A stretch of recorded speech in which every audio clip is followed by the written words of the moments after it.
लड़का एक फंसी हुई बकरी को बचाने की कोशिश कर रहा था।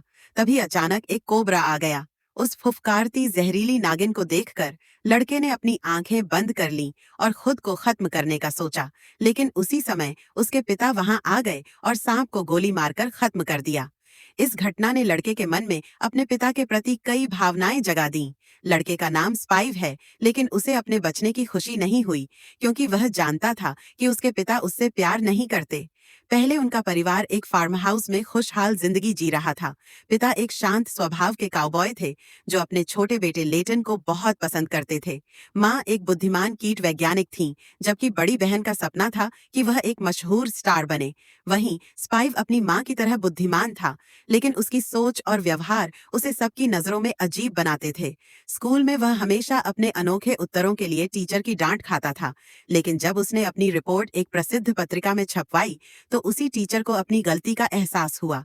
स्पाइव की बुद्धिमत्ता उसकी उम्र से कहीं अधिक थी। उसने स्कूल से बंक मारकर एक कॉलेज की क्लास में परपेचुअल मोशन मशीन, सदैव चलने वाली मशीन के बारे में सुना और उसे बनाने का प्रण लिया। कुछ समय बाद उसने वाकई ऐसी मशीन बना दी जो 400 साल तक चल सकती थी।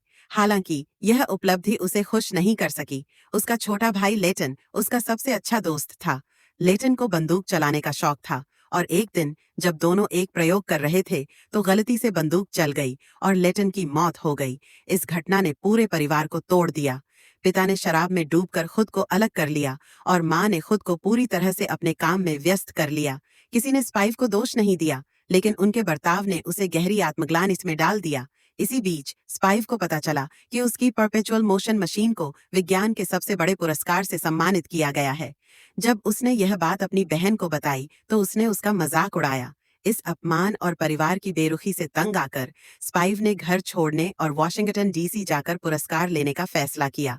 यात्रा शुरू करने से पहले उसने अपने कुत्ते से विदा ली और भारी दिल से निकल पड़ा। जब वह ट्रेन स्टेशन पहुंचा, तो उसे एहसास हुआ कि ट्रेन उस स्टेशन पर नहीं रुकेगी। उसने लाल पेन से सिग्नल लाइट को बदल दिया, जिससे ट्रेन रुक गई। किसी तरह उसने अपने सामान को ट्रेन पर चढ़ाया और खुद को छिपाकर यात्रा शुरू की।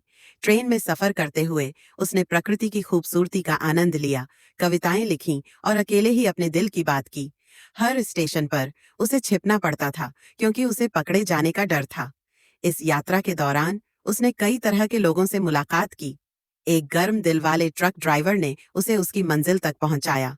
आखिरकार वह वॉशिंगटन डीसी पहुंचा और पुरस्कार समारोह में शामिल हुआ।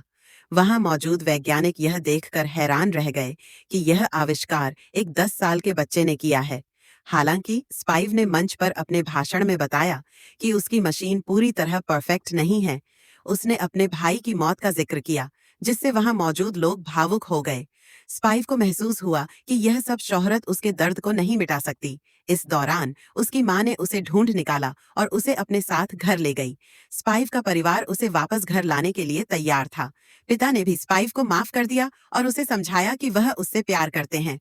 यह यात्रा न केवल स्पाइव के लिए, बल्कि उसके परिवार के लिए भी एक नया अनुभव थी। अंततः स्पाइव ने अपने दुख और अपराध बोध को पीछे छोड़कर अपने परिवार के साथ एक नई शुरुआत की। यह फिल्म स्पाइव के जीवन के माध्यम से हमें सिखाती है कि कैसे एक यात्रा इंसान को बदल सकती है।